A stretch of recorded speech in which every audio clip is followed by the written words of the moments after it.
Hi, Chelsea here. Today I'm going to show you how to make a small simple trinket dish. This can be used at the side of your bed to keep your jewellery on. You can use it actually as a soap dish as well because there's going to be a little raised element in the middle so you can keep your soap on there. So this dish is multifunctional and you can make it for yourself, you can make it as a gift. They're really cute and I'm just using basically just a bit more than a handful of clay here. I'm just working it a bit so it's a bit softer basically, and then we're going to roll it out to create the base of our trinket dish. Okay, so got my piece of clay there. I'm just going to put my markers out. Again, you can use, if you're at home and you don't have access to pieces of wood like this is about 1/4 inch, you can actually use lollipop sticks that are taped together. This means you can actually customize the depth of how thick you want your piece of clay to be. So you could use these instead, like this, and then roll over. But I'm going to use these today just because these are the correct thickness that I'd like, and that's about 1/4 inch. So I'm just going to roll out my clay. I have just before making this video, I've just been making stuff, so there's still a bit of clay on my rolling pin. If you're starting the beginning of your session, you want to try and make sure that all of your tools, you don't have any dry clay on there. This is literally just from a few minutes ago, but you want to make sure there's no old dry clay on your rolling pin, because when you roll over your clay, it will actually stick to your piece of clay, and you want to try and avoid that. I'm just lifting and flipping to make sure that I get my piece to the correct thickness. Again, if you're seeing any air bubbles come through when you're rolling, there's just a couple there. You can use your needle tool just to actually get rid of those, because you don't want any air bubbles in your piece obviously when it's finished, because it can explode in the kiln. So just rolling out my piece of clay and getting rid of any air bubbles.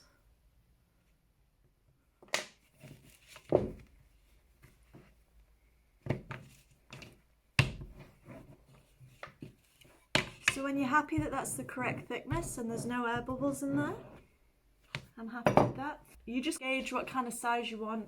I tend to just cut round different things that I find in the house or the studio. Okay, so I don't want this to be too big. I'm going to use this as a soap dish. So I want it to fit on the side of my sink basically. This is just a normal IKEA glass. And I'm just going to lay that there gently on the top. And you don't need to press this on, you can just gently lay it on the top of your clay.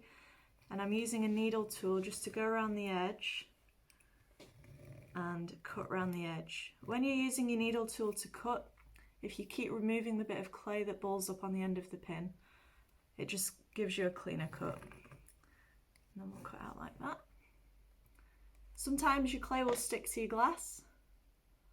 Don't worry at all, you just gently remove that. So this is the base of our dish. Now I'm going to keep hold of some of this clay as well, just to the side, because I'm actually going to make some small coils of clay, or worms as I like to call them, just worms of clay.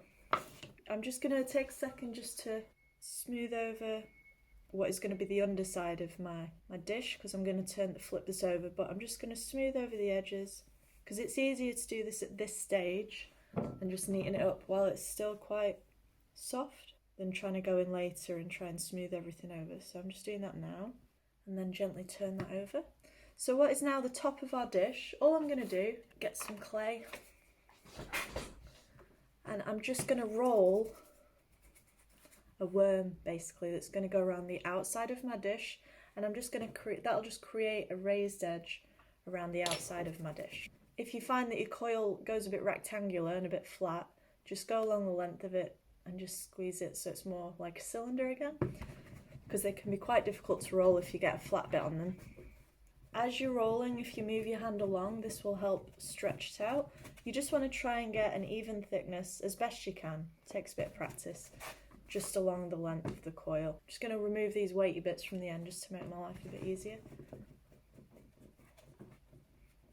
What you're trying to do is just create a length. Sometimes you get little thin bits in the middle there. I'm just going to get rid of that. So try and have a consistent thickness all the way along. That might take more than one go, don't worry about it. It's actually unusual that I'm getting this first try. It's relatively the same thickness all the way along there. All I'm gonna do is just very gently just press the top so it's slightly flatter on the underside and the top. And the reason I'm doing this, I'll show you. Because we're joining two pieces of clay together, we're going to use the score and slip method to combine two pieces of clay. This is just really the technique that you want to use always to join pieces of clay together. It just means you're going to get a good bond between the two pieces and your piece isn't going to fall apart as it dries, it's not going to crack. Use your needle tool and you're actually just going to go around the outside top edge. So all the way around the outside edge here of your base, we're just going to score all around the rim because this is going to lay around the outside to be the edge of our dish. It doesn't matter if you score a little bit of the clay that isn't going to be covered by this because you can just smooth it afterwards, so don't worry, it doesn't have to be perfect. You just want to scratch the clay up all the way around and then go over it in the opposite direction, just so you can create a really good bond between the two pieces of clay. I love making these dishes because they really can be used for so many different things. I've not made a soap dish one before, so I'm excited because I can use this myself. Now that you've gone around and you've scored all the way around the outside of your base here, we're just going to do the same thing, and again I just squished it a little bit just so that it doesn't roll around and it's easier to just score. Actually, what I'm going to do first to make my life easier is just lay this very gently around the outside, and I'm just going to shorten this. I'm going to give myself about 1 centimetre overlap on the clay, and I'm just going to pinch off what I don't need, but give myself about 1 centimetre of overlap just so I've got a bit extra to play with. And then I know I'm just scoring what I need to, then I'm not spending time scoring a piece of clay that I'm going to rip off. So if you just gently go all the way down and score the top surface of your coil or worm. I call them worms, but technically they're called coils. So if we're going to be professional about it, it's a coil of clay.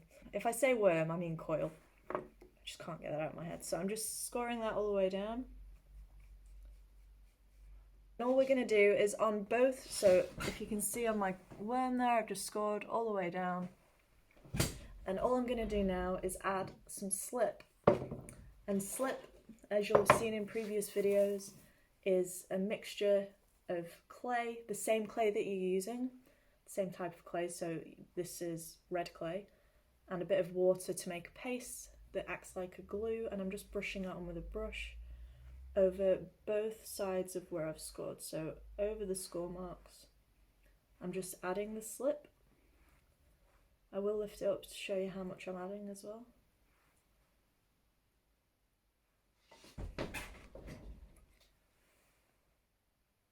So this is how much I've added. Always do this on both pieces of what you're attaching together, just for an extra strong bond. I just keep my slip in a bowl with some cling film over the top to stop it from drying out. You can always add more water to it though if it starts to dry out. And all I'm doing now is literally laying down around the edge my coil onto the base there. And now that I know I'm attaching it, I'm just going to pinch off that excess bit at the end. Applying a little bit of pressure, wiggling it around a bit until you can feel it stick.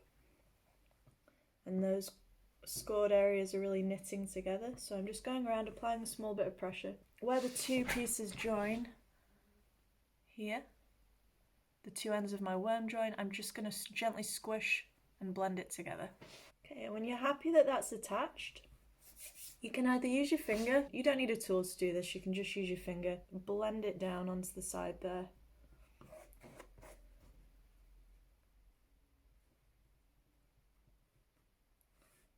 All I'm doing is just going around the inside edge and blending it, but I like this tool here with the curved end. I'm just going to go around the inside and just blend.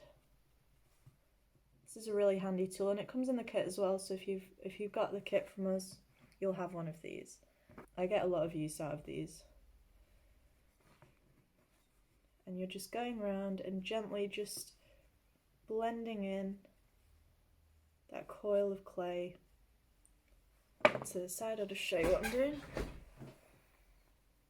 So this is before it's blended, and this is after I've blended here, just this edge. And I will do this on the inside and also the outside edge.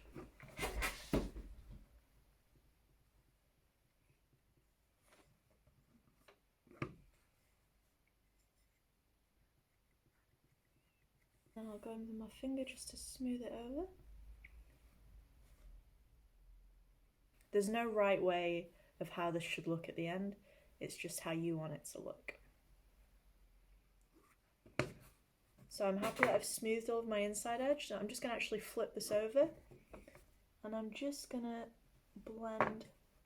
I can just do this with my finger. I'm just blending this outside edge now, just so you can't see any of the joins. If you need to, you can just dip your finger in a tiny bit of water and just smooth that over. So I'm just going around the entire outside edge, smoothing it over with my finger, just so you don't see that join from where you've attached the two pieces of clay together. When you're doing this, try not to press into the middle of your piece, because obviously it will stretch out the clay.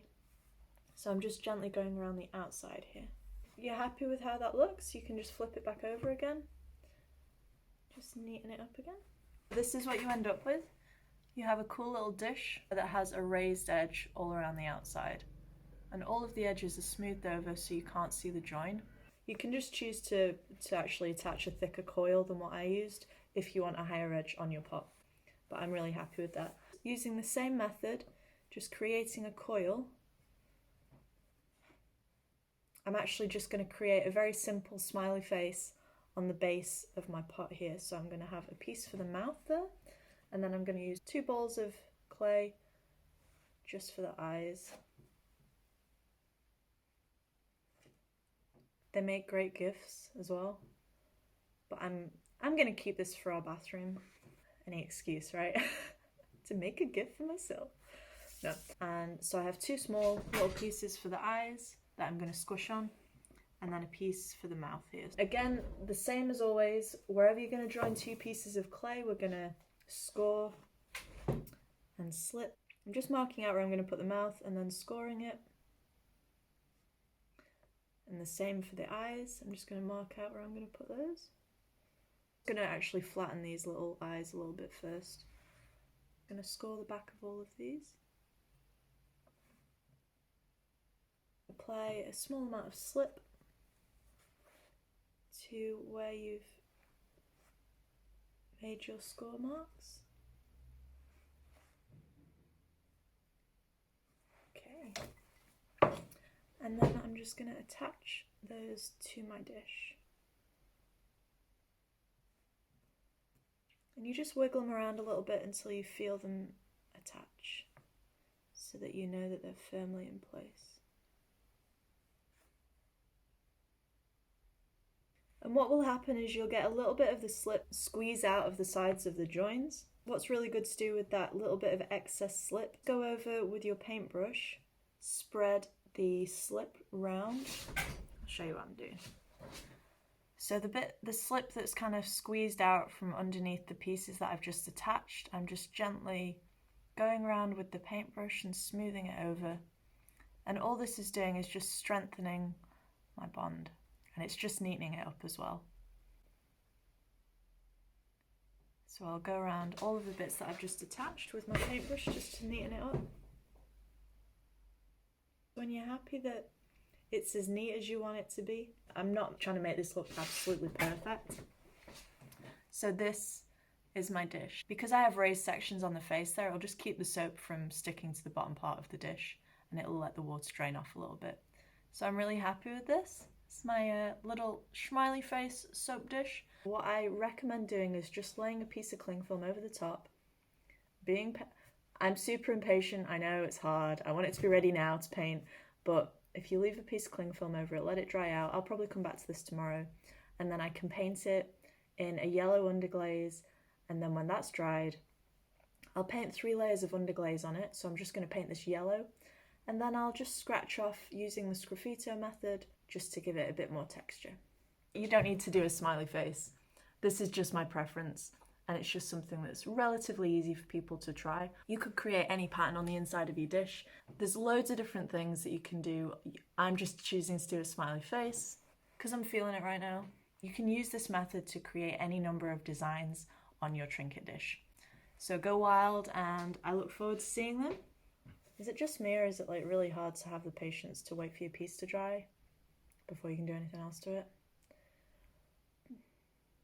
If you'd like to see more videos, because we will be updating regularly, then please feel free to subscribe to this channel. If there's anything specific you want to try and make and you want a video, please comment below examples, and we can try and get a video together for you.